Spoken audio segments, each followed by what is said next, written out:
তৃণমূল ব্যাপকভাবে সরব হয়েছে। খুদ হুগলি জেলায় শ্রীরামপুরের সাংসদ কল্যাণ ব্যানার্জি একটা ভিডিও ভাইরাল হয়েছে, মহিলা সাংবাদিক সঙ্গে অশালীন ব্যবহার করছেন, তাকে যা তা বলেছেন ইংরেজি বাংলাতে। উনি তো মহিলাদের, আমাকে নিয়ে কথা বলেন, সাংসদকে নিয়ে কথা বলেন, তাহলে আপনি ছেড়ে দিন। নিজের মহিলাদেরকে কি চোখে দেখে? নিচের মহিলাদেরকে কি চোখে দেখে? মা আছেন, মেয়ে আছেন, সবাই আছেন, কিন্তু তার মানে ভেবে দেখুন বাড়ির মাকে বা মেয়েকেও তাহলে কি চোখে দেখেন? যিনি সাংসদকে, একজন সাংসদের প্রতিনিধিকে তিনি যদি এভাবে বলতে পারেন, গলার লকেটকে পায়ে নুপুর করবো, তো মহিলা সাংবাদিককে মানে আর ছেড়েই দিন, সাধারণ মানুষকে কি বলবে? নিজের বাড়ির লোককে সম্মান দেয় তো? আমার ডাউট আছে, নিজের বাড়ির লোকের সাথে এভাবেই কথা বলে।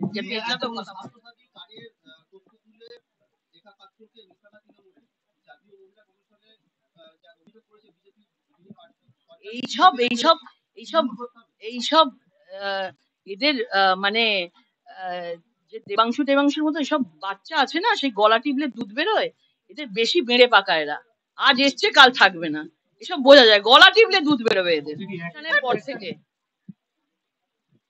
এখানে ভারতীয় জনতা পার্টির জয়ী হওয়ার পর থেকে এখানে পরপর দেখা গেছে যারা সেই সময় ভোটে ছিলেন এবং যারা ভারতীয় জনতা পার্টি করতো, এক এক করে তাদেরকে কেস দিয়ে এলাকা ছাড়া করা হয়েছে। বিজু পাসওয়ান, তার মাও এসেছিলেন, কান্নাকাটি করে গেছেন। মোটামুটি তাদের প্রত্যেককেই, বাড়ি পরিবারকে, তাদেরকে জেল খাটতে হয়েছে। কেন? না, ভারতীয় জনতা পার্টিকে তারা সাপোর্ট করে। আজকে বিজু পাসওয়ান সে এই এলাকায় ঢুকতে পারছে না। সে অনেকবার ফোন করেছে, 2019 থেকে 5 বছর হয়ে গেছে, অনেকবার ফোন করেছে এবং ফোন করে ঢোকার চেষ্টা করেছে, আমাকে অনেকবার রিকোয়েস্ট করেছে, কিন্তু পুলিশ এখানে তাকে ঢুকতে দিচ্ছে না। কেন? তাদের মনে হচ্ছে যে সে প্রভাবিত করতে পারে ভারতীয় জনতা পার্টিকে। গত কয়েকদিন আগে শিবা কাহার, একজন কৃষ্ণা কাহার, তাদেরকে পিন্টু সিং তার দলবল, তাদেরকে গঙ্গা মহালি আর পিন্টু সিং দুজন, তারা মারধর করেছে, মহিলাদের গায়ে হাত দিচ্ছে, বাড়ি থেকে টেনে টেনে নিয়ে এসে মারছে, এখনো পর্যন্ত পুলিশের সামনে মারছে, কিন্তু পুলিশ এখনো পর্যন্ত পিন্টু সিংকে গ্রেপ্তার করতে পারেনি। বুঝে তদন্ত চলছে। পুলিশ চাইলে, ইচ্ছা করলে পারে না করতে। একের পর এক পুলিশ প্রশাসন থেকে, পুলিশ অ্যাডমিনিস্ট্রেশনকে ওপর থেকে নির্দেশ দেওয়া আছে যে গুন্ডা বদমাইশ গুলোকে বাইরে ছেড়ে রাখতে হবে এবং তারা যেন ভারতীয় জনতা পার্টির লোকগুলোকে তারা যেন মানে মারধর করে ঘরে ঢুকিয়ে দিতে পারে। এটা হচ্ছে এবারে ভোট করানোর স্ট্র্যাটেজি তারা তৈরি করেছে। মানুষের ভোট তো পাবে না, গুন্ডারা যাতে ভোট করাতে পারে তার জন্য আমরা এখানে এসেছি। আমাদের বলে গেছি, পুলিশ কোনো অ্যাকশন নিচ্ছে না, পুলিশ বলছে আমাদের তদন্ত চলছে। দেখেই মনে হচ্ছে পুলিশ পুরো টেবিলের তলায় ঢুকে গেছে। মমতা ব্যানার্জি, অভিষেক বন্দ্যোপাধ্যায়, এই পিসি ভাইপো দুজন পরিবারকে বজায় রাখতে গিয়ে তারা পুলিশ প্রশাসনকে ইউজ করছে যে এই ভোট করানোর জন্য। মানুষ কিন্তু ওদের উপর আর কোনো আস্থা রাখেনি।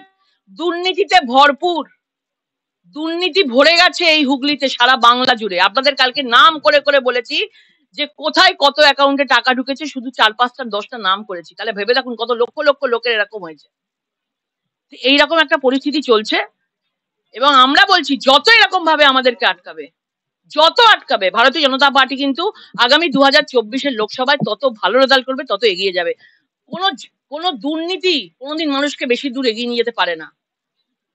পুলিশের এই ধরনের অত্যাচার, স্বজন পোষণ কোনোদিন বেশি দূর এগিয়ে নিয়ে যেতে পারে না এদেরকে। এদের মনে রাখতে হবে, পুলিশ প্রশাসনকে, এদেরকে কিন্তু একদিন আমাদের সাথেই কাজ করতে হবে। কারণ তৃণমূল শেষ, 26-এর আগে সরকারটা পড়ে যাবে, সবাই জেনে গেছে। 24 থেকে তার শুরু হয়ে গেছে, ভাঙন শুরু হয়ে গেছে। 26-এর আগে সরকার পড়ে যাবে। এই পুলিশ প্রশাসন যারা রয়েছে তাদের কিন্তু এখানেই থাকতে হবে, তাদের পরিবারও থাকে, তাদের এখানেই থাকে, যে তারা যে তাদের সাথে সেই পায়ে ধরে, যারা পা ধরে পুলিশ প্রশাসন যে জিনিস করছে তৃণমূলের সাথে, এটা কিন্তু মানুষ ভালো চোখে নিচ্ছে না। তার জবাব 2024-এ দেওয়া হবে।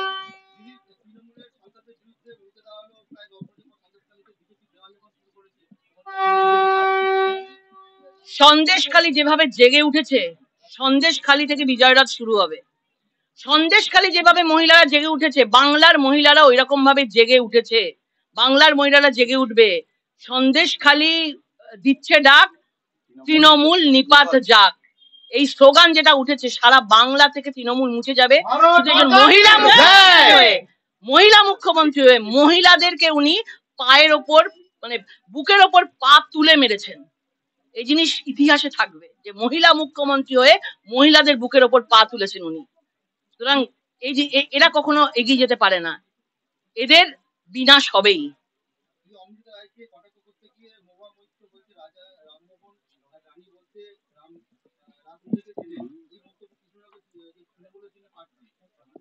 এদের একটা সংস্কৃতি মানুষকে ছোট করা, মহিলা হয়ে মহিলাদের ছোট করা, উপরে মালিক যা বলবে তাই তো তার নিচের সৈন্যরা করবে না।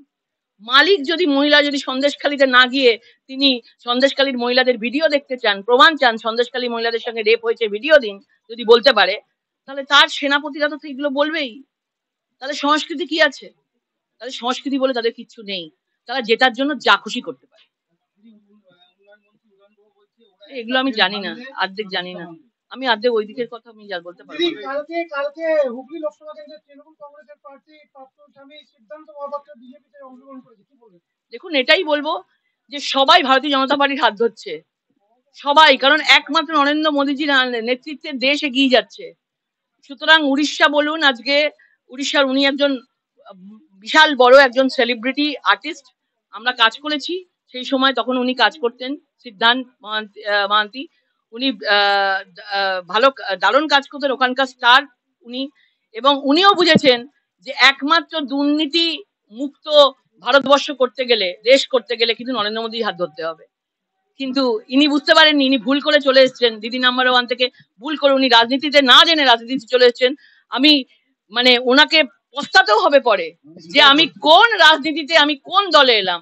আসতে যদি হতো তাহলে নরেন্দ্র মোদীজির হাত ধরতে হতো, এবং আমি জানি আজ না হোক কাল তাকে আসতেই হবে এই দলে। ভারত মাতা কি। চিকিৎসা পরিষেবা নির্ভরযোগ্য প্রতিষ্ঠান Sarada Seva Sadan hospital private limited, Amala cinema হলের বিপরীতে ডাক্তার KD ঘোষের নার্সিংহোম। এখানে যত্নের সহিত সাধ্যের মধ্যে স্বাস্থ্য পরিষেবা দেওয়া হয়।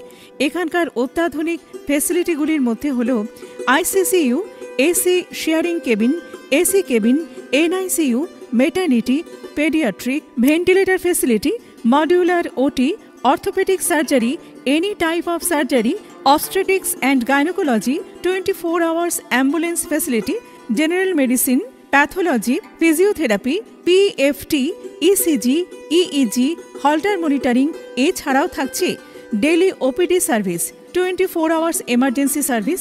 আমাদের ঠিকানা বারাসাত রোড, নোনা চন্দনপুকুর, ব্যারাকপুর, অমলা সিনেমা হলের বিপরীতে, কলকাতা 122। যোগাযোগ 03325920006। মোবাইল নাম্বার 9433389740 এবং 9433389739। Sarada Seva Sadan hospital private limited.